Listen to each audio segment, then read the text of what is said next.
বসে যাবে 9 দিন পরে চুল। কবর গাহির সামান নিতে কইর না কেউ ভুল, কবর জায়গা ভালো না।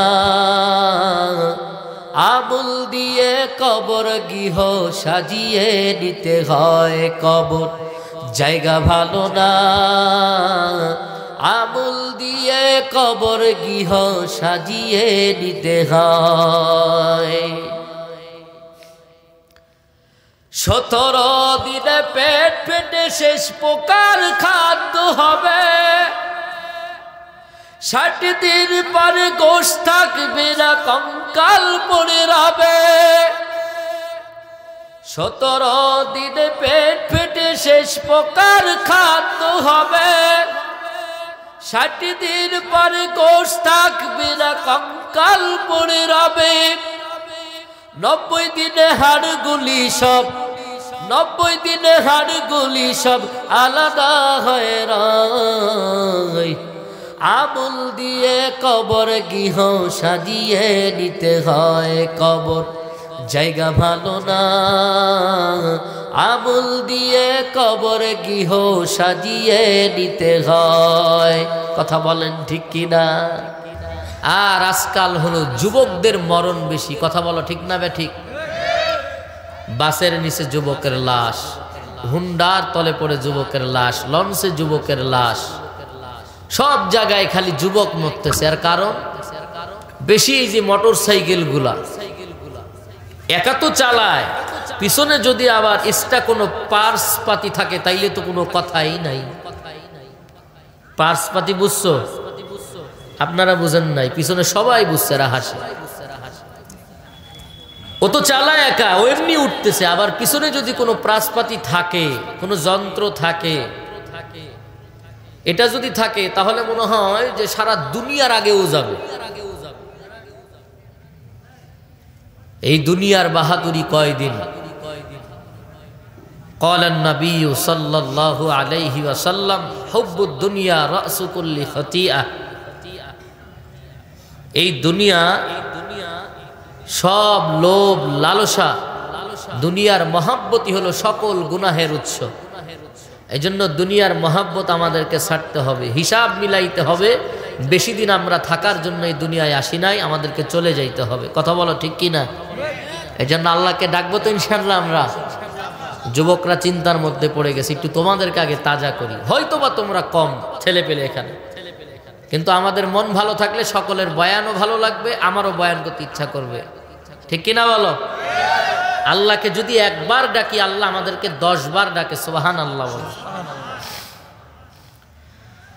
তোমাকে ডাকি যদি একবার আল্লাহ, আমাকে কাছে টানো বারবার।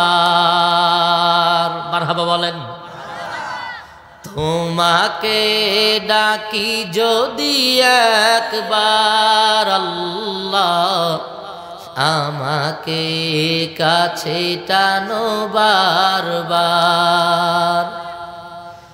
যদি পথ ভুলে যাই আমাকে দিও ঠাই, যদি পথ ভুলে যাই আমাকে দিও ঠাই, দিও দিশা এটুকু আবদার আল্লাহ, আমাকে কাছে টানো বারবার। দুনিয়ার বুকে আমি এক মুসাফির, বনে যায় প্রতিদিন গুনাহের জাল। স্বপ্নেরা দল বেঁধে রাতে করে ভিড়, আসবে কি কাঙ্ক্ষিত সোনালি সকাল। দুনিয়ার বুকে আমি এক মুসাফির। কথা বলেন ঠিক কিনা? বনে যায় প্রতিদিন গুনাহের জাল, স্বপ্নেরা দল বেঁধে রাতে করে ভিড়। আসিবে কি কাঙ্ক্ষিত সোনালি সকাল, হয়ে গেলে পেরেশান ও আমার রহমান, হয়ে গেলে পেরেশান ও আমার রহমান, জিকিরে হতে দিও একাকার আল্লাহ, আমাকে কাছে টানো বারবার। খারাপ লাগে আপনাদের? ভালো লাগছে না? ইনশাআল্লাহ ঢোল লাগছে, তবলা লাগছে, হারমোনিয়াম লাগছে। আল্লাহর নামের কিছু প্রশংসা আদায় করলেই এ দুনিয়ার ঢোল লাগবে না, তবলা লাগবে না, কোনো কিচ্ছু লাগবে না। কণ্ঠ যদিও খারাপ হয়, আল্লাহর নামের গুণগান গাওয়ার সময় আল্লাহর রহমত সেখানে আসে। এই জন্য আল্লাহর নামের গান ভালো লাগে। সুবহানাল্লাহ বাবা। আল্লাহ আমাদেরকে দুনিয়ার মধ্যে পাঠাইলেন, আর ভূমিকা লম্বা না। এবার আসেন, আমি যে আয়াতে কারিমা তেলাওয়াত করেছি, এই আয়াতে কারিমার তেলাওয়াতের আমরা আগে ভেঙে ভেঙে কিছু তরজমা শুনি। আল্লাহ আমাদেরকে সবাইকে ডাক দিলেন, সবাইকে কথাটা বুঝেন। কুল ইয়া ইবাদি, এখানে আমার হযরত বসে আছেন। ইয়া ইবাদি লাসনাত শব্দ দ্বারা আল্লাহ সবাইকে একত্রিত করে বলেছেন, ইয়া ইবাদি, হে আমার গোলাম, হে আমার বান্দা। সুবহানাল্লাহ বলেন। আসরাফু আলা আনফুসিহিম লা তাকনাতু মির রাহমাতিল্লাহ। তুমি কি গুনাহ করতে করতে, তোমার নিজের নফসের উপরে জুলুম করতে করতে আমি আল্লাহর রহমত থেকে তুমি নিরাশ হয়ে গেছো? ইন্নাল্লাহা ইয়াগফিরুয যুনুবা জামিয়া, আমি আল্লাহর মতো বড় ক্ষমাশীল আর কেউ নাই। সুবহানাল্লাহ বলেন। ইন্নাহু হুয়াল গফুরুর রহিম, আমি আল্লাহ তো সেই রহমান, আমি আল্লাহ তো সেই দয়ালু, সেই গফুর, আমি আল্লাহর মতো চূড়ান্ত ক্ষমাশীল আর কেউ নাই। আমার কথা বুঝছেন? তাহলে আল্লাহ আমাদেরকে কি বললেন? তোরা সব আমার বান্দা। হিন্দু আল্লাহর বান্দা, খ্রিস্টান আল্লাহর বান্দা, নাস্তিক আল্লাহর বান্দা, ইহুদিও আল্লাহর বান্দা। কিন্তু কপাল দোষের কারণে বাপ দাদার ধর্ম মানতে গিয়া এরা লাত মানাত উজ্জা যখন শুরু করলো, আল্লাহকে ভুলে গিয়ে তারা বাপ দাদার ধর্ম মানতে গেল। এরপরেও আল্লাহ বলেন যে আমি আল্লাহ তোদের উপর রাগ হইয়া তোদের খানা বন্ধ করি নাই, বাতাস বন্ধ করি নাই, রিজিক বন্ধ করি নাই, কোনো কিচ্ছু তোদের বন্ধ করে দিই নাই। একবার যদি আমি আল্লাহকে দিল থেকে বলো, আল্লাহ আমি ভুল পথে ছিলাম, তওবা করতেছি, তুমি আমাকে মাফ করে দাও, চোখের পানি মাসির মাথার মতো গালবে পড়ার আগে আল্লাহ আমাদের সকলকে মাফ করে দিবে। আল্লাহ মাফ করে দেওয়ার জন্য আমাদেরকে ডাকতেছে। আমি আল্লাহর মতো বড় ক্ষমাশীল, আমি আল্লাহর মতো দয়াবান আর কেউ নাই। এজন্য মাফ চাইলে কার কাছে চাবো? আল্লাহর কাছে। এবার মানুষ আমরা কত বড় নিমখারাম। ওয়ালাকাদ কাররামনা বানি আদম, এই মানুষ, আমি আল্লাহ তোমাদেরকে দুনিয়ার মধ্যে পাঠাইলাম, এত মহাব্বত করে তোমাদেরকে আমি দুনিয়ার জমিনের মধ্যে পাঠাইলাম। কেমন মহাব্বত! আমি আল্লাহর মহাব্বতের যদি একটু রিসার্চ করতে যাও, আমি আল্লাহকে যদি তোমরা দেখতে চাও, এ সাধারণ চর্ম চোখ দিয়া তুমি দেখতে পাবা না। এর জন্য মুরাকাবা, মুজাহাদা, মুশাহাদা চেষ্টা লাগবে, মাধ্যম লাগবে। তুমি নিয়াত করবা, হয় আল্লাহ আমারে দেখে, নয়তোবা আমি আল্লাহরে দেখি। এমন মহাব্বতের ইবাদতের মধ্যে যদি জড়াইয়া যাও, এক সময় দেখবা আমি আল্লাহর কুদরতি ঘ্রাণ তোমার নাকে হাজির।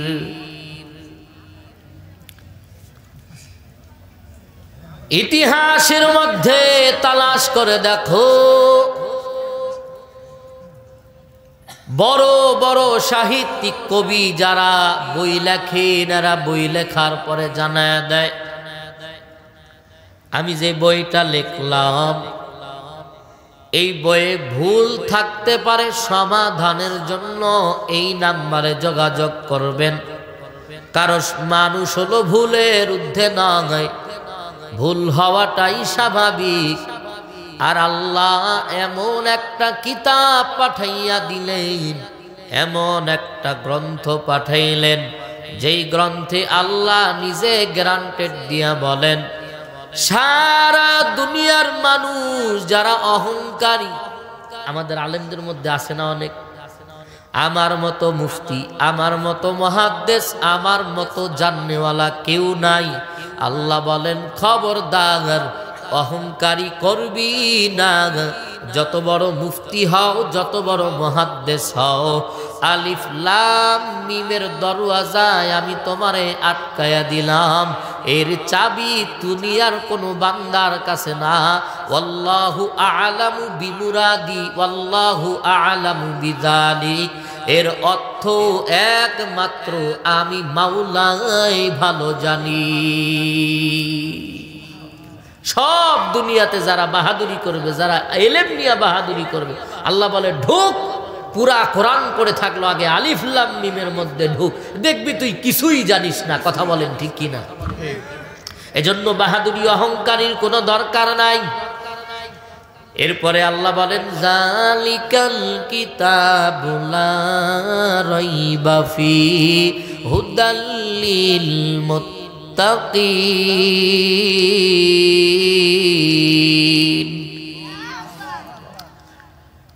যালিকাল কিতাব, হ্যাঁ এমন একটি কিতাব, যেই কিতাবের ভিতরে আমি আল্লাহ, একমাত্র আমি আল্লাহ চূড়ান্ত ঘোষণা দিয়া দিলাম, হ্যাঁ দুনিয়ার মানুষ, এমন একটা কিতাব যেই কিতাবের মধ্যে ভুল তো দূরে থাক, এই কিতাবের মধ্যে কোনো সন্দেহ করা যাবে না, তাহলে তার ঈমান থাকবে না। এই কিতাবের মধ্যে কেউ ভুল ধরতে পারবে না, এর গ্যারান্টি দিয়া দিলাম আমি আল্লাহ। এই বাণী, এই কোরআন শিখার জন্য আমাদের এই দ্বীনি মাদারেস, দুনিয়ার কোনো কালাম না, দুনিয়ার কোনো কিতাব না। হে যুবক, রাতের পরে রাত গুনাহ করে করে কামাই করছো, আল্লাহর দিকে একটা বারো আগাও নাই। আল্লাহ বলেন হে দুনিয়ার বান্দা, তোরা যারা দুনিয়ার বুকে আছে, এ দুনিয়াতে তাকাইয়া দেখ, তোরা হলো সব আমি আল্লাহর গোলাম। হিন্দু আমি আল্লাহর গোলাম, নাস্তিকও আমি আল্লাহর গোলাম, খ্রিস্টানও আমি আল্লাহর গোলাম। তবে হ্যাঁ, আমি আল্লাহর গোলামেরা, কারণ আমি আল্লাহ অত্যন্ত মহাব্বতের সাথে তোদেরকে পাঠাইলাম। আমি আল্লাহকে নিয়ে যদি কেউ চিন্তা করো, আমি আল্লাহকে নিয়ে যদি কেউ গবেষণা করতে যাও, বেশি ছুটাছুটি করা লাগবে না।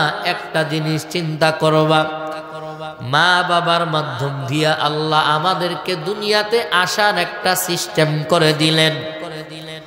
মায়ের ক্ষমতা ছিল না আমাকে তার পেটের মধ্যে নিবেন, বাবারও ক্ষমতা ছিল না যে আমার মায়ের উদরে আমারে দিবেন। মা বাবার মাধ্যম দিয়ে আমার আল্লাহ একটা প্রসেস তৈরি করলেন। এক ফোঁটা নাপাক পানি, এই পানি, এক ফোঁটা নাপাক পানি মায়ের উদরে যাবার পরে, পেটে যাওয়ার পরে আল্লাহ 40 দিন ওখানে ফেরেশতাদের দ্বারা মেহনত করাইয়া করাইয়া হাতের কাজ চলে। আল্লাহ প্রথমে সেখানে রক্তের একটা জমাট লাগাইলেন, আবার 40 দিন পর রদ বদল করেন। আল্লাহ সেখানে মায়ের পেটের মধ্যে একটা গোস্তের টুকরা দিয়ে দিলেন। এরপরে আমার আল্লাহ সেখানে মেহনত করাইয়া আমার আল্লাহ ফেরেশতাদের মাধ্যমে হাতের আকৃতি দিয়া দেয়, পায়ের আকৃতি দিয়া দেয়, বডির আকৃতি দিয়া দেয়। এরপরে আমার আল্লাহ এত মহাব্বত করে যখন সব তৈরি হয়ে যায়, আমার আল্লাহ ফেরেশতাদেরকে বলেন, ফেরেশতারা তোদের আর খেদমতের দরকার নেই, আমার বান্দার এই গুরুত্বপূর্ণ চেহারা, আমার বান্দার যেই কপালি চেহারা আমি আল্লাহ নিজের হাত দ্বারা বান্দার বানায়া দিব। এই কপালটা এত দামি হে যুবক, ওই আল্লাহর সেজদা না দিয়ে আজকে কোন পথে তুমি চলো? যেই আল্লাহ আমার এত মহব্বত করিয়া আমার কপালটা দিলেন, যেই আল্লাহ আমার এত মহব্বত করে চেহারাটা দান করেছেন, যেই আল্লাহ হাফসি কালো বেলালের চেহারাও দান করেছেন, যে আল্লাহ দুনিয়াতে এত ধলা ধলা ফর্সা মানুষ দিছেন, কালা মানুষ দিছেন, আল্লাহ বলেন এগুলা সব হলো আমার আদরের যত্নের চেহারা। এই চেহারাগুলো আমি আল্লাহর মহাব্বতি হাতের কুদরতি ইশারায় দিয়া দিলাম। এজন্য বান্দায় সুন্দর কপালটা দিয়া আমি মালিকের সেজদা যখন দিবি, আমি আল্লাহ একটা সেজদা যদি আমার কাছে পছন্দ হয়, আমি আল্লাহ তোর জিন্দেগির গুনাহ মাফ করে দিয়ে আমি আল্লাহ তোরে জান্নাত দিয়া দিব। কত দয়ামান আমার আল্লাহ। এজন্য হিন্দু খ্রিস্টান নাস্তিক এরা হলো আমার আল্লাহর গোলাম, কিন্তু আমার আল্লাহরে ডাকে না। আল্লাহ বলেন একবার যদি আমি আল্লাহরে কেউ যদি ডাক দিয়া বলো মালিক, ও আল্লাহ তুমি আমার রব, ও আল্লাহ আমি তোমার গোলাম, বাপ দাদার ধর্ম মানার কারণে, লাত মানাত উজ্জার কারণে, বংশধরের অন্যায়ের কারণে আজকে আমি দুর্গা পূজা, এর হিন্দু ধর্মের মানুষ, হিন্দু তোমারই দুর্গা মা তোমারে বানাই নাই, এরে বৌদ্ধ ধর্মের মানুষ বৌদ্ধদেব তোমারে বানাই নাই। এরে আল্লাহর বান্দা দুনিয়াতে যারা যারা আসু, যে যে ধর্মের অনুসারী, একটু চিন্তা করে দেখবা বানানোর পিছনে মেহনতের পিছনে কেমনে আসলাম, কোথায় বা ছিলাম, আবার কোথায় থেকে আসলাম, আবার কোথায় বা চলে যাব। এ তালাশ করে দেখবা একজনেরই তালাশ বাবা, তিনি হলেন আমার মালিক, তিনি হলেন আর কেউ না, তিনি হলেন আমার রব্বানা। চিৎকার মেরে বলা যাবে কি সুবহানাল্লাহ। এজন্য আমি যে আয়াতের দিকে যাচ্ছিলাম, আল্লাহ আমাদেরকে এত বেশি মহাব্বত করেন, ওই আল্লাহর সাথে আমরা মুনাফিকি করি কি করি না? আল্লাহর সাথেও আমরা মুনাফিকি করি, গাদ্দারি করি, বেঈমানি করি, নবীর দুশমনি করি, নবীর মাদ্রাসা নবীর ঘর নিয়ে দুশমনি করি, আছে না নাই? আপনাদের এলাকায় যদি না থাকে, আমাদের ওইদিকে বহুত মাদ্রাসা নবীর ঘর, এখানে ছেলে মেয়েরা কিছু শিখবেন, এখানে এলমে দ্বীন শিক্ষা করানো হয়, এখানে যেগুলা ভালো কাজ এগুলো করা হয়। এই চান্দাবাজ আর ধান্দাবাজ কোথাও যখন আর চান্স পায় না, মাদ্রাসা নিয়ে ষড়যন্ত্র শুরু করে, কথা বলেন ঠিক কিনা? ও জীবনে কোনোদিন পশ্চিম চিনে না, ও মাদ্রাসার মধ্যে আইসা মৌলবীরে হুজুরে প্রশ্ন করে, হুজুর মুসা নবীর আব্বার নামটা কোন? তো আছে না নাই? পেছে ফেলাবার ধান্দা। হুজুর মুসা নবীর আব্বার নাম লিয়ে বয়ে রইছে, পড়ছে কতদিন আগে। এই চান্দাবাজ আর ধান্দাবাজরা যত কুমন্ত্রণা দিয়া হুজুরদেরকে কিভাবে হ্যারাসমেন্ট করা যায় এই চিন্তা সব সময় করে। এজন্য মুনাফিক থেকে বড় সাবধান, মুনাফিকি থেকে বড় সাবধান। ইস্তাগফির লাহুম আও লা তাস্তাগফির লাহুম ইন তাস্তাগফির লাহুম ৭০ মাররাতান ফালাই ইয়াগফিরাল্লাহু লাহুম যালিকা বিআন্নাহুম কাফারু বিল্লাহি ওয়া রাসূলিহি ওয়াল্লাহু লা ইয়াহদিল কওমাল ফাসিকিন।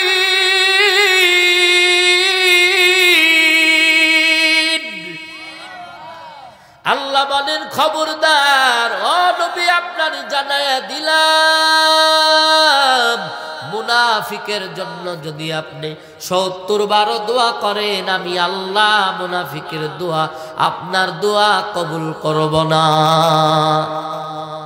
কতবার? 70 বারও যদি আপনি দোয়া করেন, মুনাফিকের জন্য যদি আপনি হাত উঠান, ও নবী আমি আপনারে জানাইয়া দিলাম মুনাফিকের জন্য দোয়া করবেন না, কারণ মুনাফিক হলো বড় মুনাফিক। এই মুনাফিকরে চিনা বড় কঠিন। এজন্য আল্লাহ মুনাফিকদেরকে চিনার জন্য কোরআনে সূরা মুনাফিকুন দিয়া দিছে, আছে না নাই? মুমিনদেরকে চিনার জন্য সূরাতুল মুমিন আছে না নাই?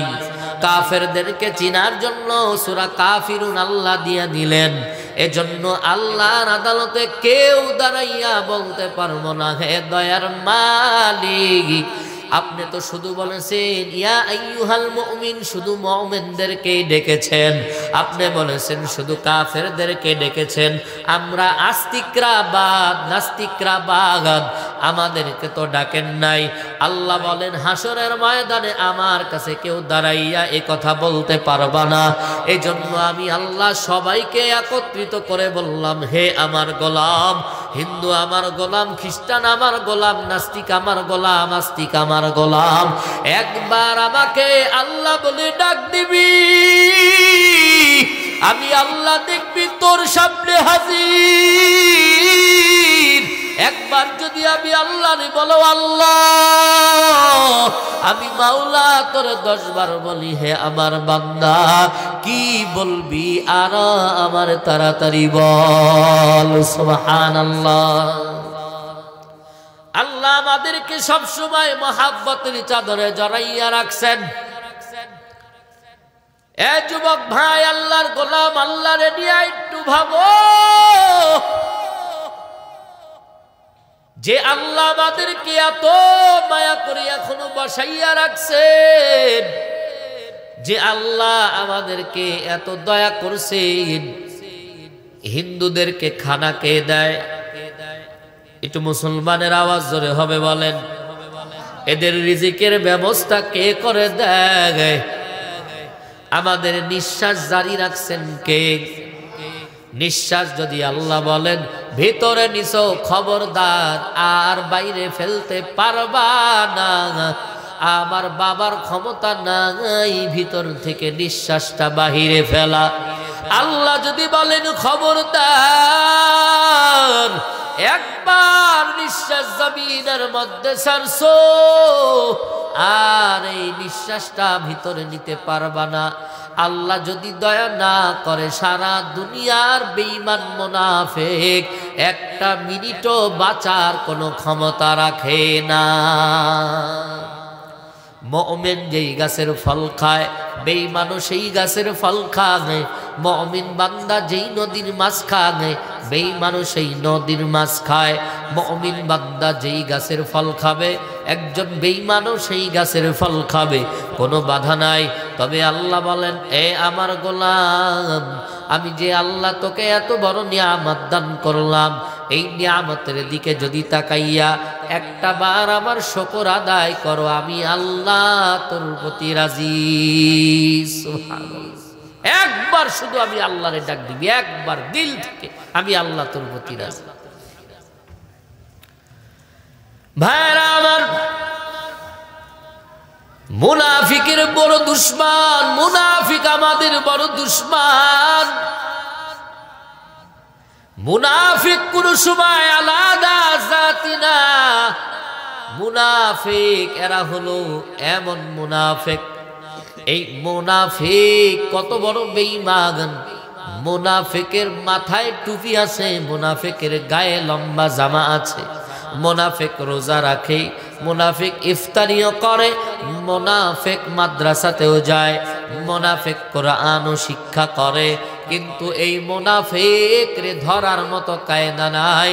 কারণ আমার নবীর সাথে নামাজে দাঁড়ায়, আমার নবীর সাথে কথা বলে, আমার নবীরে চতুর্দিক দিয়া হেল্প করে, আবার মাঝে সাঝে আমার নবীরে কেমনে হত্যা করবে এই চিন্তা মুনাফিক তালাশ করে। এর নাম হলো মুনাফিক। এই মুনাফিকদেরকে চিনার জন্য আল্লাহ কোরআনে ডাইরেক্ট আল্লাহ নবীর কাছে লিস্টি পাঠান। ডাইরেক্ট আল্লাহ নবীর কাছে লিস্টি পাঠান, ও নবী সাবধান, মুনাফিক থেকে আপনি বড় সাবধান। কেমন সাবধান? মুনাফিক বড় খারাপ। এই মুনাফিক আপনার সাথে থাকবে, এই মুনাফিক নামাজও আদায় করে, এই মুনাফিকও তাহাজ্জুদ পড়ে, এই মুনাফিক যত ইসলামী কাজ আছে সবগুলা করে, কিন্তু বাস্তবায়ন জীবনে একমাত্র এদেরকে মুনাফিক কেন বলা হয়? এই মুনাফিকদের জীবন তালাশ করে দেখা যায় এরা মুনাফিক হইল কেন। মুনাফিক হওয়ার কারণ এক নাম্বার, এরা নামাজও কম পড়ে নাই, রোজাও কম রাখে নাই, নবীর সাথে চলাফেরাও কম করে নাই, কিন্তু বাস্তব জীবনে রাজনৈতিক জীবনে এরা নবীর আদর্শ মানে না নেই। এরা মানছে তাদের নেতা হলো আবু জাহেল। রে কথা বলেন ঠিক কিনা? বাস্তব জীবনে এরা নবীর আদর্শ মানে নাই, নবীর পিছনে নামাজও পড়ছে, নবীর পিছনে নামাজও পড়ছে, নবীর সাথে ইফতারিও করছে, রোজাও রাখছে, কিন্তু তাদের বাস্তবায়ন জীবনে রাজনৈতিক জীবনে নবীর আদর্শের মালা গলায় লাগায় নাই। এজন্য এরা হলো মুনাফিক। এই আয়াতটা নাজিল হয় ইস্তাগফির লাহুম আও লা তাস্তাগফির লাহুম ইন তাস্তাগফির লাহুম ৭০ মাররাতান ফালাই ইয়াগফিরাল্লাহু লাহুম যালিকা বিআন্নাহুম কাফারু বিল্লাহি ওয়া রাসূলি। একটা সুন্দর মজার ঘটনা আছে। আমি কি আমার বাপ দাদার বানানো কিসসা বলতেছি? এই যে এতক্ষণ আমি আপনাদের কাছ থেকে 1 ঘন্টা সময় চাইছি, আর মিনিট 20 কাছে দিতে পারবেন না ইনশাআল্লাহ? কারণ মহিলা মাদ্রাসা প্যান্ডেলে অনেক মা বোনরা আছে, তাদের জন্য কিছু নসিহাতের দরকার। কিন্তু আমাদের বাস্তবায়ন জীবনে আমরা মুনাফিকি ছাড়তে হবে। কথা বলেন ঠিক কিনা? এই মুনাফিকি করার কারণে হুজুরের সাথেও আছে, এই আবার যায় দেখা যায় চোরের সাথেও আছে। এমন আছে না নাই? বড় বড় মুনাফিকরে চিনবেন কেমনে? এ তো আমি জুবায়ের আহমদের মতো টুপিওয়ালা, এ আমার মতো বড় লম্বা জামাওয়ালা, এ আমার মতো খুব সুন্দর কথা বলে, এ আমার মতো আপনাদের সামনে চলে, 5 ওয়াক্ত নামাজও পড়ে, কিন্তু আবার মুনাফিকিও করে। এজন্য আল্লাহ মুনাফিকদের আচরণ বিধি চিনার জন্য আল্লাহ সূরা মুনাফিকুন আল্লাহ কোরআনে দিয়ে দিয়েছে। ভাইরা আমার, খলিফাতুল মুসলিমিন ওমরের নাম আপনারা শুনছেন কিনা জানি না। এত বড় একজন সাহাবী, যেই সাহাবী এত একটা মর্জিত সাহাবী, খলিফাতুল মুসলিমিন ওমর আল্লাহর কাছে একটা প্রিয় নবীর সাহাবী, আল্লাহর একজন প্রিয় বান্দা খলিফাতুল মুসলিমিন ওমর। এই ওমরের ইতিহাস আপনারা অনেকে জানেন, কিন্তু আমি আজকে ভিন্ন কায়দায় একটা আলোচনা করি। আমি জানি না আপনারা হয়তো বা শুনছেন অথবা শুনে থাকবেন, তবে আমি একটু নতুন আলোচনা নিয়ে আপনাদের সামনে আজকে বসেছি, চিন্তাও করেছি। আল্লাহ যদি তৌফিক দেয় এই নতুন আলোচনাটা শুনে আমরা আমাদের জীবনটারে রাসূলের রাজনৈতিক জীবনের সাথে মিলাবো, কোনো মুনাফিকের সাথে আমাদের কোনো সম্পর্ক নাই। ক্ষমতার চেয়ার পাইয়া বড় বাহাদুরি আমাদের আছে না নাই? ক্ষমতার চেয়ারের বাহাদুরি এই উমর ফারুক রাদিয়াল্লাহু তাআলা আনহু। সব জায়গায় আমি প্রায় জায়গায় বয়ানটা আমি করি, এর কারণ হলো বাংলার মানুষ এখন জানার দরকার। তবে জুলুমের লেলিহা ঠেলে বাংলার মানুষ প্রমাণ করে দিয়েছে এ বাংলার জমিনে জুলুম করে লাভ হবে না। তৌহিদি জনতা যদি একবার রুখে দাঁড়ায় এই বাংলাদেশটা সোনায় যে পরিণত করা যায়, দুর্নীতি দমন করা যায়, তা আমার বাংলার সোনার ছেলেরা দেখা দিয়েছে। পাশে আগস্টে, কথা বলেন ঠিক কিনা? এজন্য খলিফাতুল মুসলিমিন ওমর এত বড় একজন নবীর সাহাবী, এই ওমর ক্ষমতার চেয়ারে বসলেন, মসনদ চালাইলেন, ক্ষমতার চেয়ারে আছেন, চালাইতেছেন। ওমরের স্ত্রী ডাক দিয়া বলে, ও প্রাণের স্বামী আমার, আপনি তো ক্ষমতার চেয়ারে আছেন, রাজ্যে থেকে আপনি এখন যা চাইবেন তাই পাবেন, তবে আমরা বেশি কিছু চাই না, আপনি একটা মাসের অগ্রিম বেতন আমাদের জন্য, আমাদের ছেলে মেয়েদের জন্য চাইয়া নেন। কে বলে? ওমরের স্ত্রী ওমরে বয়ান করেন। ওমর বলেন একটা মাসের বেতন চাইয়া নেন। ওমরের স্ত্রী বয়ান করেন, ওমর রে। এবার ওমর চিঠি লিখলেন, ওই বেতন যার কাছ থেকে নিবে তার নাম হলো আবু উবাইদা ইবনুল জাররাহ। এই জাররার কাছে চিঠি দিলেন, আবু উবাইদা ইবনুল জাররার কাছে চিঠি লিখলেন, আমি ওমরের পক্ষ থেকে চিঠি। আবু উবাইদা ইবনুল জাররাহ চিঠি খুলে দেখেন ওমরের পক্ষ থেকে চিঠি। চিঠির মধ্যে লেখা আছে 1 মাসের বেতন অগ্রিম চাই, 1 মাসের বেতনটা অগ্রিম চাই, এতে ওমর। এবার আবু উবাইদা ইবনুল জাররাহ চোখের পানি ছেড়ে দিয়ে বলেন, ও দয়ার মালিক, আয় আল্লাহ, ওমর যে আমারে 1 মাসের অগ্রিম বেতন দিতে বলছেন, ওমর কি জানে না? 2টা প্রশ্ন আমি ওমর রে চিঠির মধ্যে করব। 2টা চিঠি, 2টা প্রশ্নের উত্তর যদি দিতে পারে ওমর, আমি আবু উবাইদা ইবনুল জাররাহ নিজে ওমরের 1 মাসের বেতন নিয়া ওমরের সামনে হাজির হয়ে যাব। চিৎকার মেরে বলা যাবে কি সুবহানাল্লাহ? প্রশ্ন কয়টা বলেন? 2টা প্রশ্ন। 1 নম্বরের প্রশ্ন হলো, ও খলিফাতুল মুসলিমিন ওমর,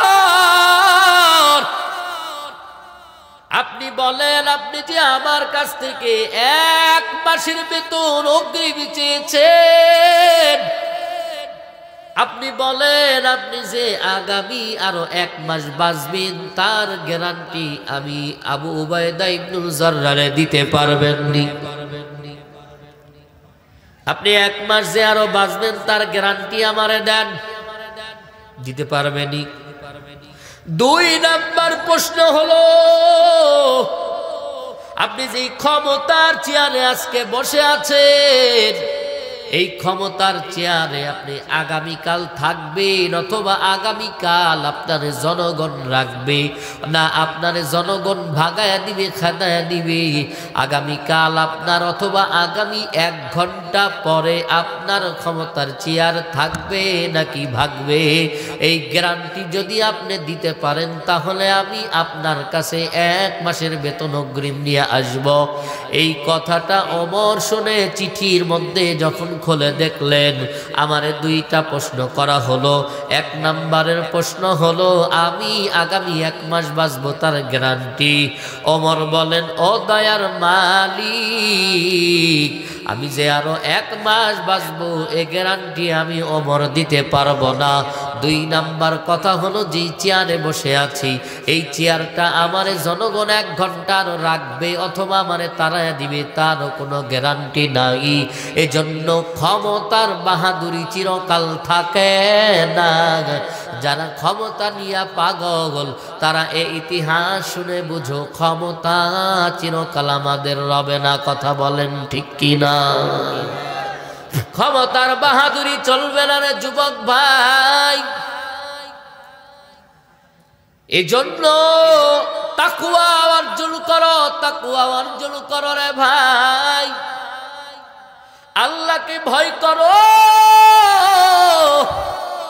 আল্লাহকে ভয় করে করে তুমি যদি চিন্তা করো দয়ার মালিক তুমি আমার এত নিয়ামত দান করেছো,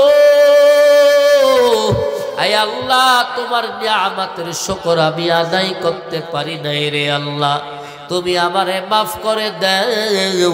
আল্লাহর কাছে যদি তুমি চোখের পানি ফেলো আল্লাহ তোমারে ফেলাইয়া দিবে না। মুনাফিকি থেকে বড় সাবধান।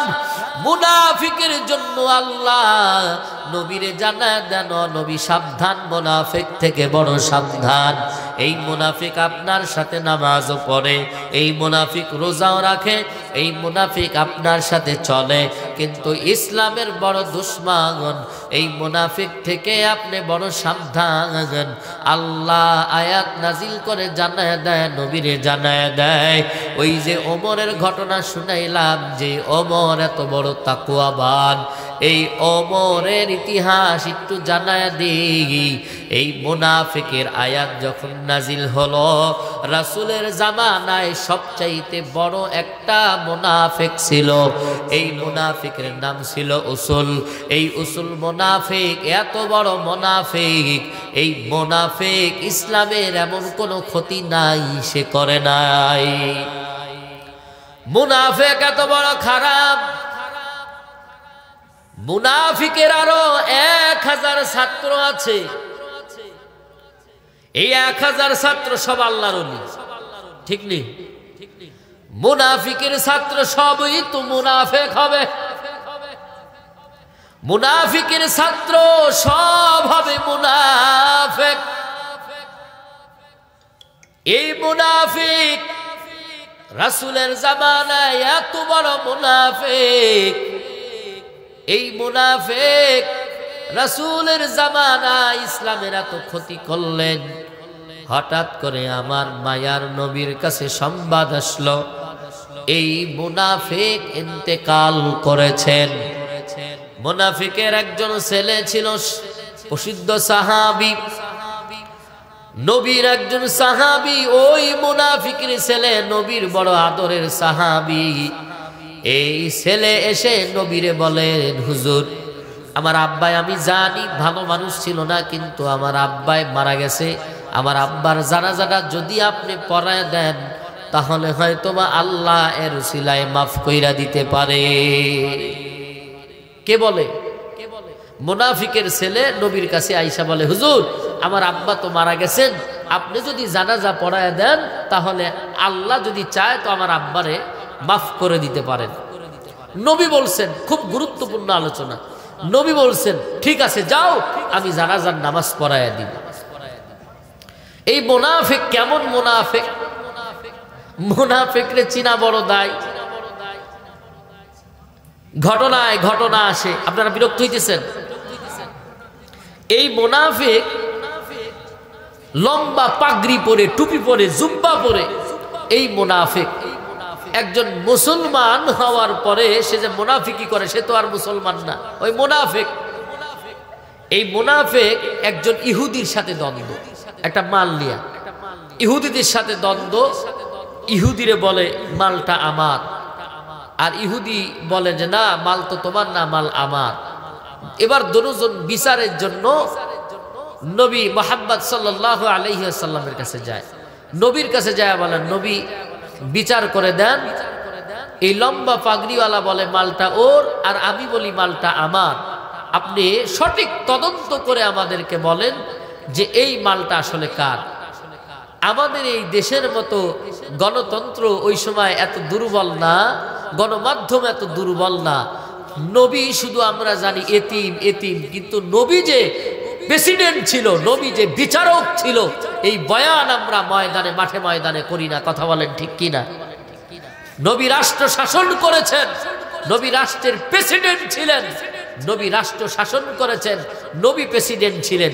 এই বয়ান আমরা করি না, শুধু আমরা বয়ান করি যে নবী এতিম ছিল। কথা বলেন ঠিক কিনা? মুনাফিকের সাথে এই লম্বা পাগড়িওয়ালার ইহুদি, নবী সুস্থ তদন্ত করে বলেন এই মালটা হলো ইহুদির। মালটা কার? ইহুদির। মালটা লম্বা পাগড়িওয়ালার না। বিচার করলেন, বিচার করে এবার নবী ইহুদির হাতে মালটা দিয়া দিলেন। ইহুদি রাস্তা দিয়া যাইতেছে, এই লম্বা পাগড়িওয়ালা রাস্তার ভিতর আটকায় দেয়, আটকায় কয় কই যাও?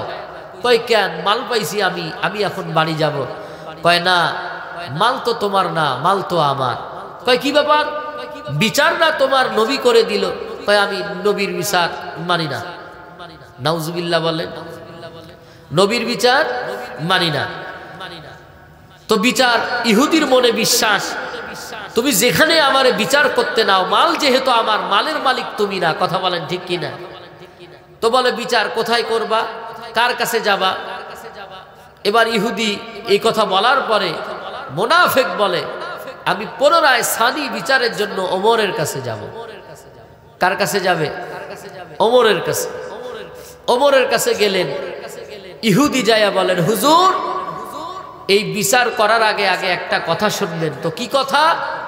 বলে আপনার আগে নবী মুহাম্মদ সাল্লাল্লাহু আলাইহি ওয়াসাল্লাম বিচার করছেন, বিচার করে মালের মালিক হইছি আমি, আমারে দিছেন, কিন্তু এই লম্বা পাগড়িওয়ালা মানে না। এজন্য পুনরায় সানি বিচারের জন্য আপনার কাছে আসছে।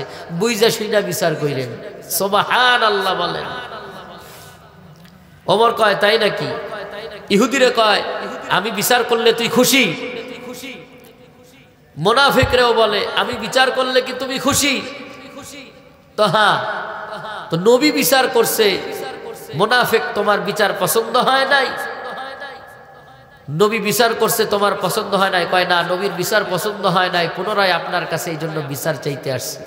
ওমর ঘরের ভিতরে যাইয়া তরবারি আইনা একটা সেকেন্ডও দেরি করে নাই। কয় আমি ওমরের বিচার, যে নবীর বিচার মানে না সে পৃথিবীর আর কারো বিচার মানতে পারে না, আমি ওমরের বিচার তোর কল্লা ফেলাইয়া দেওয়া।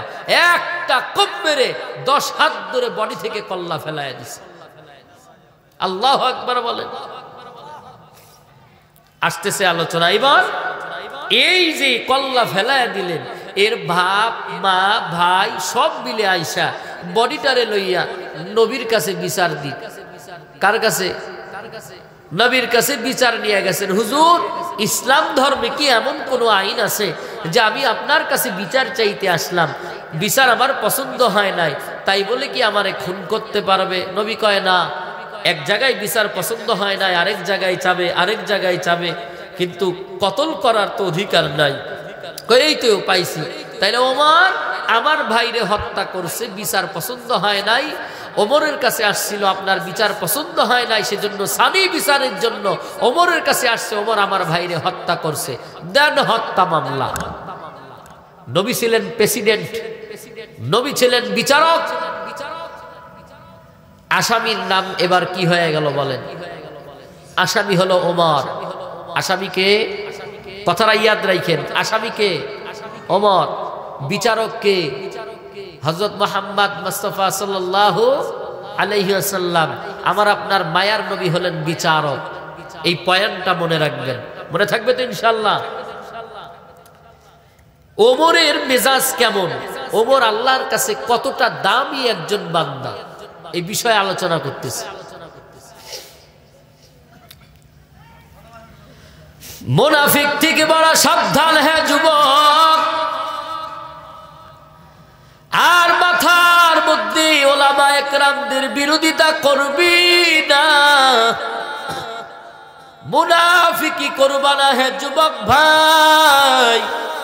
মুনাফিকি করতে করতে নিজের জীবনটারে নাপাক করে ফেলছো, ব্রেনটারে নষ্ট করে ফেলছো। ওলামায়ে কেরামের বিরোধিতা করতে করতে ব্রেন নষ্ট, হাত নষ্ট, সবকিছু নষ্ট।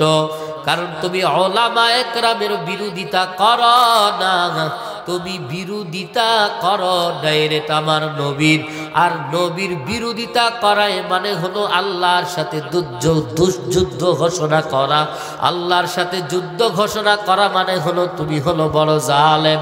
আল্লাহ বলেন নবীর সাথে দুশ্মনী করা, আর ওলামায়ে কেরাম আমার ওলিদের সাথে দুশ্মনী করা, আমি আল্লাহ তাদের বিরুদ্ধে যুদ্ধ ঘোষণা করলাম। নাউজুবিল্লাহ বলেন। ওমর এত একজন দামি সাহাবী, ওই যে মুনাফিক মারা গেল, মনে আসেনি আপনাদের ঘটনা? বড় একটা মুনাফিক মারা গেল। এই মুনাফিকের জানাজার নামাজ পড়াবেন।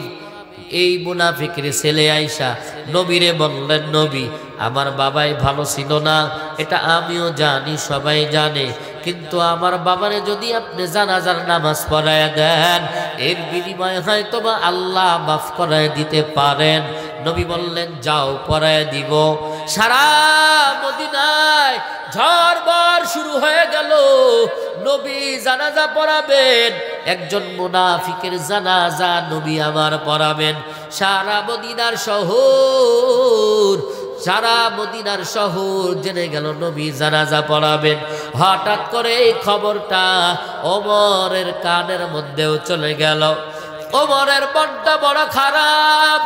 একজন মুনাফিকের জানাজা আমার নবী পড়াবেন, একজন মুনাফিক জানা সত্ত্বেও আমার নবী তার জানাজা পড়াবেন। এই মুনাফিকের জানাজা আমার নবী কেমনে পড়াবে রে? ওমর এবার ভারাত্মক ক্লান্ত মন নিয়া জানাজার ময়দানের দিকে আসতেছেন, আগাইতেছেন। দেখে বিশাল ময়দানের জানাজা। এই জানাজার নামাজে হাজার হাজার সাহাবায়ে কেরাম উপস্থিত, হাজার হাজার সাহাবী জানাজার নামাজে ময়দানে হাজির। এবার ওই ময়দানে যে মুনাফিক মারা গেল, এই মুনাফিকের 1000 ছাত্র, সব মুনাফিক, এরা জানাজার নামাজ পড়তে আসে না, এই জানাজার নামাজ দেখতে আসছে। কথা বলেন ঠিক কিনা? এরা জানাজার নামাজ পড়তে আসে না, এরা জানাজার নামাজ দেখতে আসছে। জানাজার নামাজ দেখতে আসছে 1000 ছাত্র, এই মুনাফিকের ছাত্র 1000 জানাজার নামাজ দেখতে আসছে। ওমর এইবার নবীর কাছাকাছি চলে গেলেন। জানাজার ময়দানে সাহাবায়ে কেরামরা সব ভরপুর, বড় বড় ওলামায়ে কেরাম দাঁড়ায় আছেন। নবী আমার জানাজার ময়দানে এবার লাশের কাছে যখন দাঁড়াইয়া আছেন, ওমর বলে, ও দয়ার মালিক, ও আল্লাহ, তুমি তাকাইয়া দেখো, তোমার বন্ধু তোমার নবী একজন মুনাফিকের জানাজার জন্য দাঁড়াইছেন। ও দয়ার মালিক, ও আল্লাহ, আমি তো নবীরে আদেশও করতে পারবো না।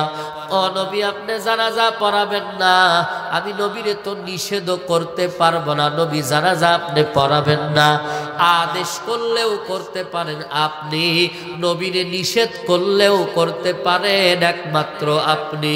সুবহানাল্লাহ বলেন। লিকুল্লি শাইইন জিনাতুন ফিল ওয়ারা ওয়া জিনাতুল মারই তামামিল আদাবি। আজ খুদা খাহি মে তৌফিকে আদব বে আদব মাহরুম গাশত আজ ফজলে রা। আদবের বড় দাম।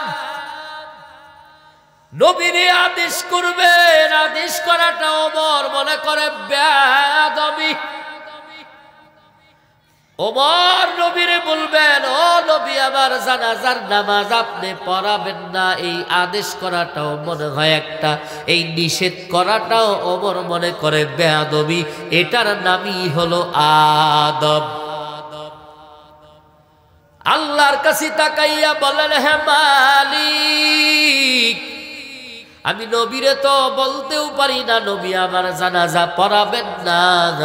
ও নবী, আপনি জানাজা পড়াইতে পারবেন না, আদেশও করতে পারি না, নিষেধও করতে পারি না। ও আল্লাহ, তুমি আমারে বলে দাও আমি এখন কি করব। ওমর আসমানের দিকে তাকাইয়া আল্লাহর কাছে সাহায্য চায়, আল্লাহর কাছে সাহায্য চায় আর বলে, আল্লাহ তুমি নবীরে আটকাও, ঠেকাও। এই কথা বলতে বলতে হঠাৎ করে ওমরের জেহেনের মধ্যে এই আয়াতটা স্মরণ হয়ে যায়, ইস্তাগফির লাহুম আও লা তাস্তাগফির লাহুম ইন তাস্তাগফির লাহুম ৭০ 70 মাররাতান ফালাই ইয়াগফিরাল্লাহু লাহু। এই আয়াতটা ওমরের জেহেনের মধ্যে আসলেন, নবী বারবার ঘুরে আর এই আয়াতটা পড়েন, ইস্তাগফির লাহুম আও লা তাস্তাগফির লাহুম।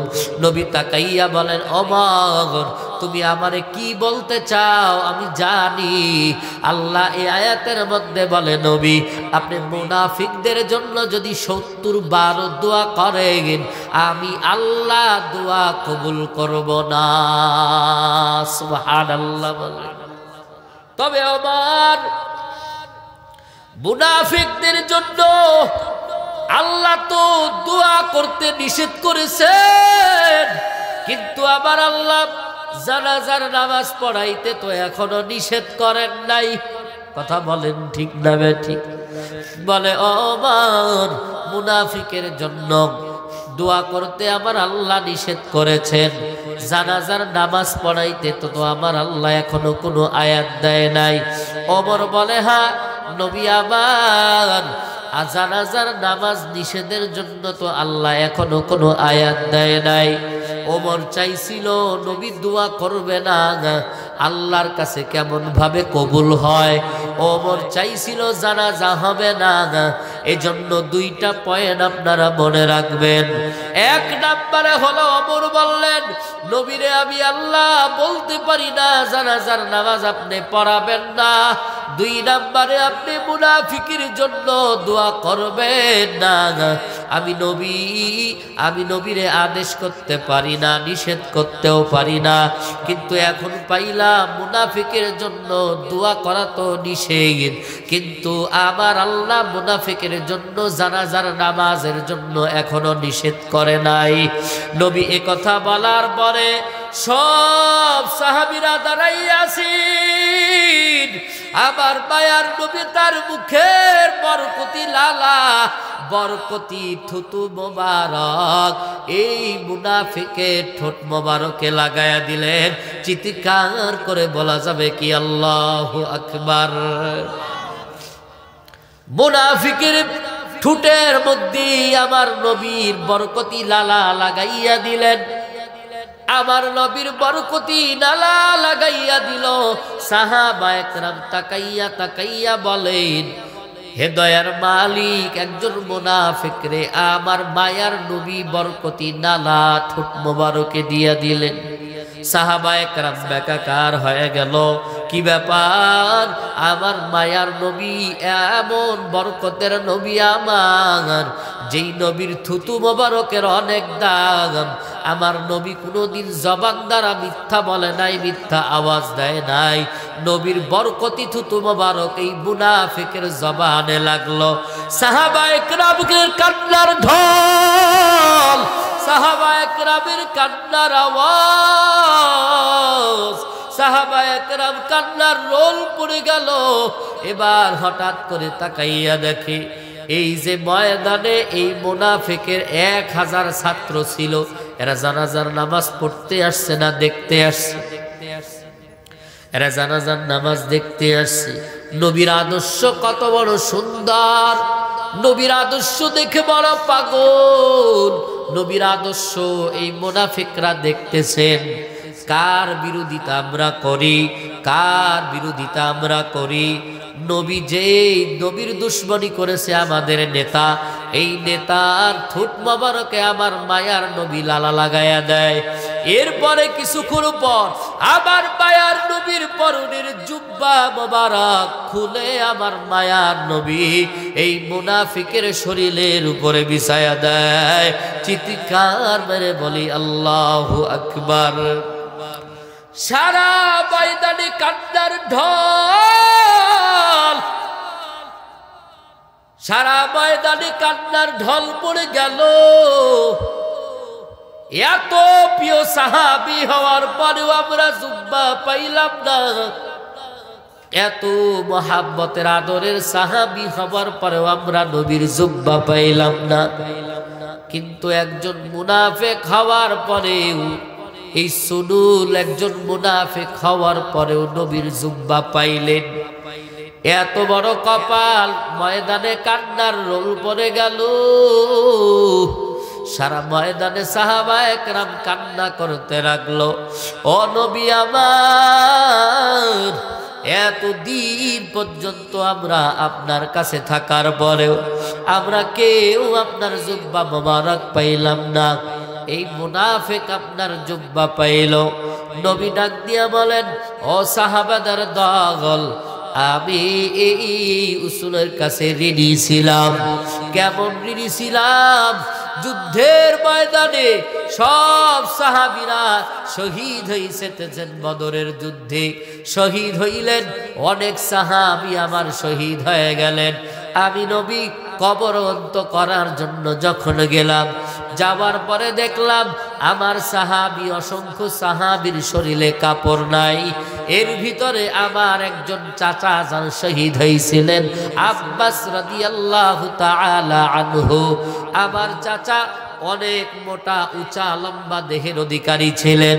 এজন্য আমার চাচা এই যখন শাহাদাত বরণ করলেন, সাহাবাদের দল তোমরা অনেকে ওই দিন অসংখ্য সাহাবীদের লাশ দাফন করার জন্য সাহাবীদের দলেরা জুব্বা খুলে খুলে খুলে খুলে সাহাবীদের লাশটারে দাফন করার জন্য একের পর এক সাহাবীরা জুব্বা খুলে খুলে দেন লাশ দাফন করার জন্য।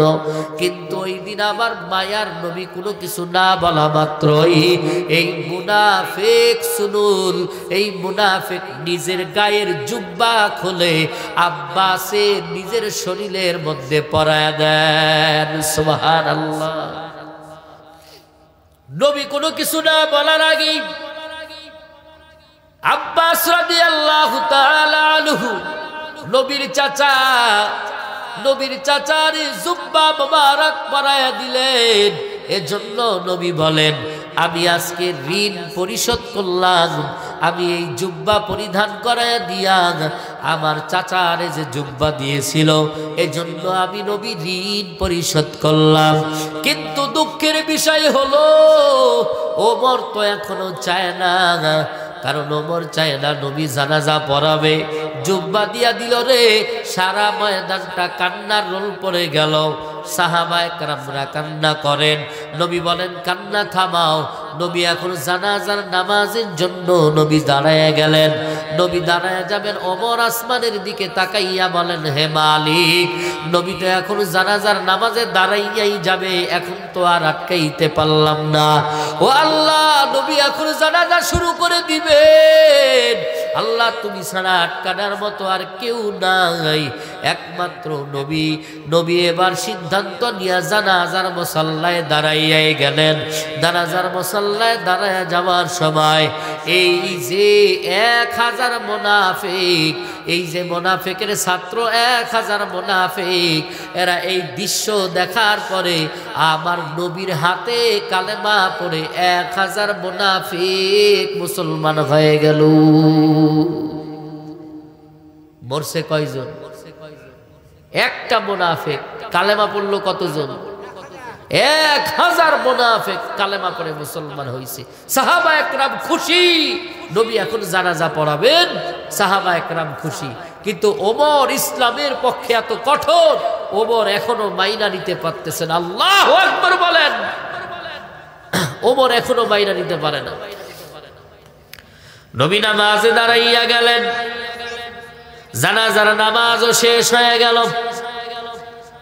জানাজার নামাজ শেষ করার পর নবী এখন কবরের কিনারায় কাছাকাছি চলে গেলেন। নবী কবরের কিনারার কাছে যাওয়ার পরে এবার ওমর তাকাইয়া বলেন, ও আল্লাহ, তাকাইয়া দেখো তোমার বন্ধু এখন মুনাফিকের জন্য দোয়া করবে।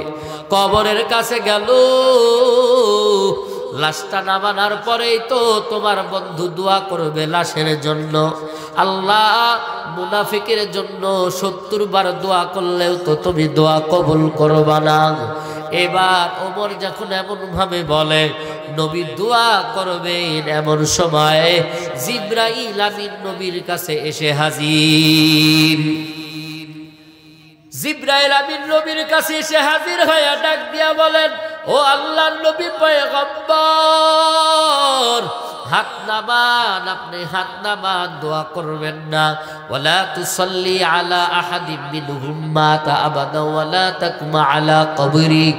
আপনি হাত নামান, আপনি মুনাফিকের জানাজা আজ থেকে, এখন থেকে, ভবিষ্যতে কখনো মুনাফিকের জানাজা আপনি আর পড়াইতে পারবেন না। 2 নাম্বার হলো আবাদা ওয়ালা তাকুমা আলা কবরি। 2 নাম্বারে আপনি মুনাফিকের কবরের পাশেও আপনি দাঁড়াইতে পারবেন না, দোয়াও করতে পারবেন না। এবার এই আয়াত যখন নাজিল হইল, সাথে সাথে ওমর আয়াতটা শুনছে। সুবহানাল্লাহ বলেন। নবী আর জিবরাইল আমিনের মধ্যে কথা হয়, ওমর শুই না। এবার ওমর চিন্তা করে নবী একা একা কার সাথে কথা বলে। টের পাইছে জিবরাইল আমিন হয়তোবা হাজির হয়ে গেল। সুবহানাল্লাহ বলেন। ওয়ালা তুসাল্লি আলা আহাদিম মিনহুম মাতা আবাদা ওয়ালা তাকুম আলা কবরি।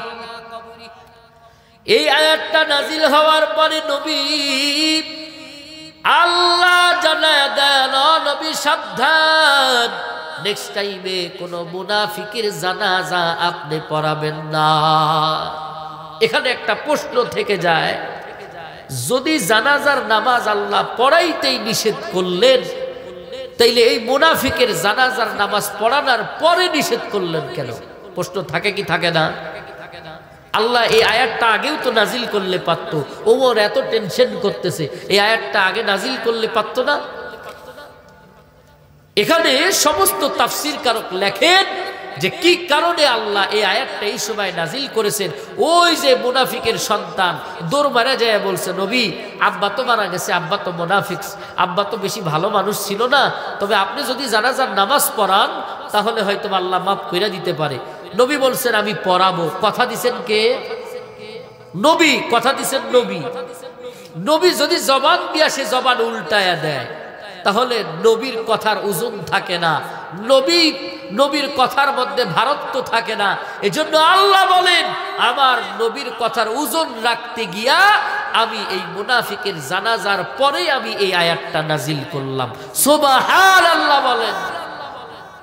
ভাইরা আমার, অনেক কষ্ট করে আপনারা আমাকে সময় দিয়েছেন, আমি আপনাদের কাছে অনেক ধন্যবাদ আপনাদেরকে জানাই। এত কষ্ট করে আপনারা যে আজকে সময় দিলেন, এই আলোচনা শুনে আপনারা কি শুনলেন? যে এই যে আয়াত নাজিল হলো, মুনাফিকের জানাজা হয়ে গেল, নেক্সট টাইম ভবিষ্যৎ কিয়ামত পর্যন্ত কোন মুনাফিকের জানাজা পড়ানো হবে না, এই আদেশ কার?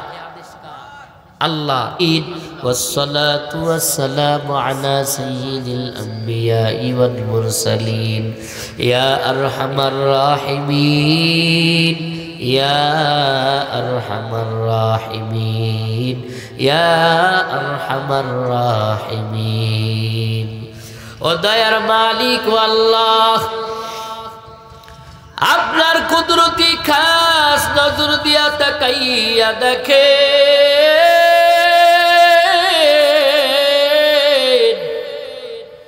আল্লাহ, গভীর রাত আরামের ঘুম হারাম করে কত মুরব্বী বাবা, আমার কলিজার টুকরা যুবক, আমার সেহের ছোট ছোট মাদ্রাসার তলবে আলেম ভাই, আয় আল্লাহ আরামের ঘুম হারাম করে ময়দানে বসে আছে রে আল্লাহ। ও দয়ার মালিক, আয় আল্লাহ মেহেরবানি করে তুমি আমাদের জিন্দেগির গুনাহ খাতাগুলা মাফ করে দাও। আয় আল্লাহ শিরকি বাতিল জাহিরি ইচ্ছায় অনিচ্ছায় যত গুনাহ করেছি, মেহেরবানি করে তুমি সব গুনাহগুলা মাফ করে দাও। আয় আল্লাহ ময়দানে যারা আমরা আমিন আমিন বলতেছি, আমাদেরকে মাফ করে দাও রে আল্লাহ। আয় আল্লাহ আজকে ময়দানে জানি না কার হাতের উসিলায় তুমি মাফ করে দিবা।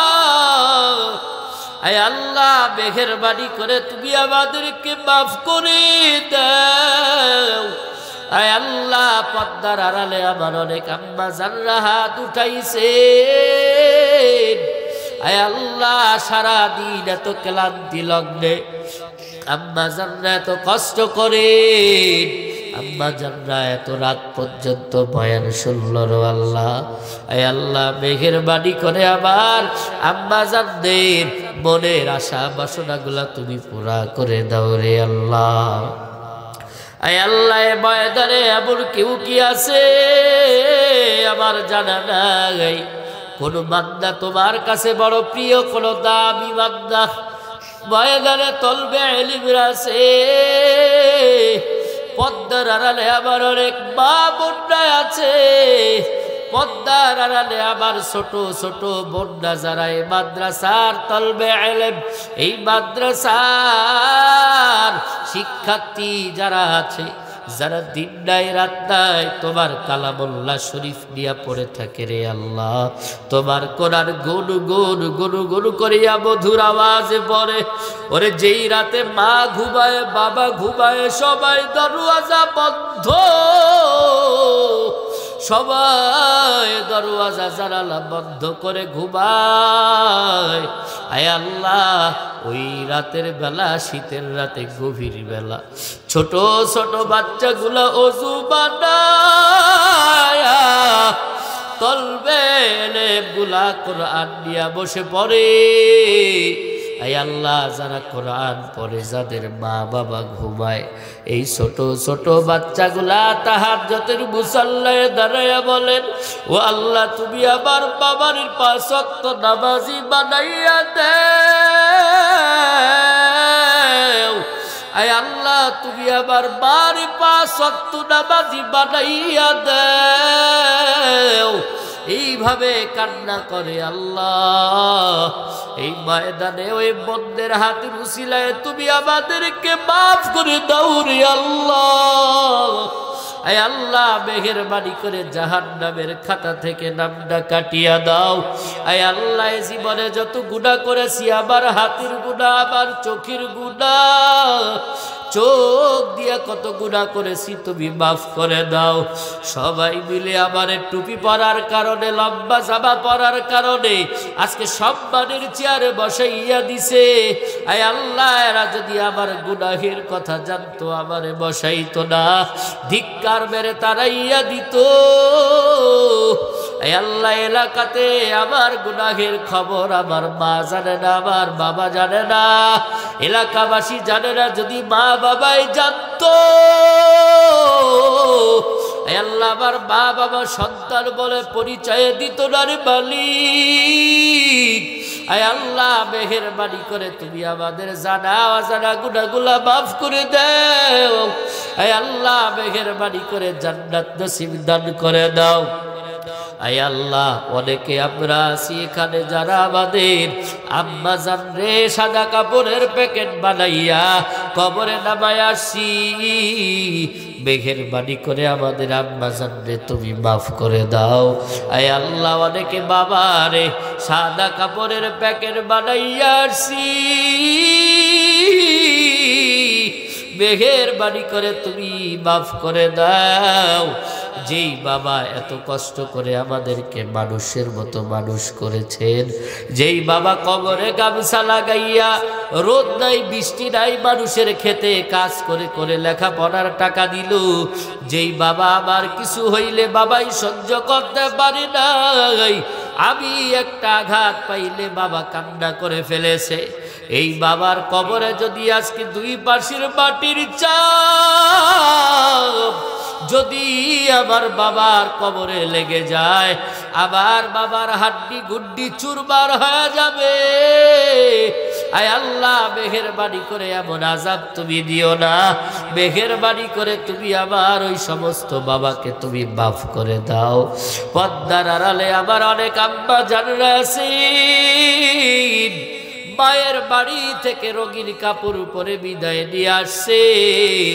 আয় আল্লাহ স্বামীর বাড়িতে আসার পরে সাদা কাপড় নিয়ে বের হয়ে যাবে, কোথায় থেকে আসলো কোথায় আবার চলে যাবে। অনেক আল্লাহর বান্দি আছে স্বামীর পাশে কবর হয় না। আয় আল্লাহ মেহেরবানি করে এমন আম্মা জানদেরকে মাফ করে দাও। আয় আল্লাহ ইতিহাস বর্বদা কতরে মালিক, হঠাৎ মৃত্যু থেকে তুমি আমাদেরকে হেফাজত করো। আজকে এই মাদ্রাসায় যারা লাইট মাইক প্যান্ডেল দ্বারা সহযোগিতা করলো, আল্লাহ এ দ্বীনের মজলার জন্য যারা কবুল করেছে, আয় আল্লাহ এ দ্বীনের জন্য যারা এত কষ্ট করেছেন, মেহেরবানি করে সবাইকে আপনি কবুল ও মঞ্জুর করে নেন। অর্থ টাকা পয়সা যারা দান করেছে সকলের দানকে কবুল করে নেন। আয় আল্লাহ মাদ্রাসার মুহতামিম সাহেবকে কবুল করে নেন, হযরত উলামা একরামদেরকে কবুল করে নেন, ছাত্রীকে কবুল করে নেন, শিক্ষিকাদেরকে কবুল করে নেন। এই মাদ্রাসা এলাকার জন্য নাজাতের জরিয়া বানায়া দেন আল্লাহ। এই মাদ্রাসা নাজাতের জন্য জরিয়া বানায়া দেন আল্লাহ। কিয়ামত পর্যন্ত জারি রাখেন। মাদ্রাসায় খানা পিনা থাকার জায়গা, খাবার ব্যবস্থা আপনার গায়েবী খাজনা দ্বারা পূরণ করে দেন আল্লাহ। মেহেরবানি করে তুমি আমাদেরকে মুত্তাকি বানাইয়া কবরে দাও আল্লাহ, মুনাফিক বানাইয়া তুমি আমাদেরকে কবরে নিও না। সুবহানা রাব্বিকা রাব্বিল ইজ্জাতি আম্মা ইয়াসিফুন ওয়া সালামুন আলাল মুরসালিন। আয় আল্লাহ খাস করে আমার দিল ভাঙ্গা মোনাজাতের শেষের আগে আমি আবারও দোয়া করি, পদ্মার আড়ালে আমার মা বোনরা যারা আসছে, আমার মা বোনদেরকে তুমি মাফ কইরা দিও, আমার মা বোনদেরকে তুমি কবুল করে নাও। আম্মা জানা আয়েশার সাথে কবুল করে নাও, খাদিজাতুল কুবরার সাথে কবুল করে নাও, নবীর মেয়ে ফাতেমার সাথে জান্নাতের মেহমান খানা বানায়া দিও আল্লাহ। মেহেরবানি করে সকলকে জান্নাতি হিসাবে কবুল করে নিও। আমিন আমিন। ওয়ারহামনা মাআহুম বিরহমাতিকা ইয়া আরহামার রাহিমিন।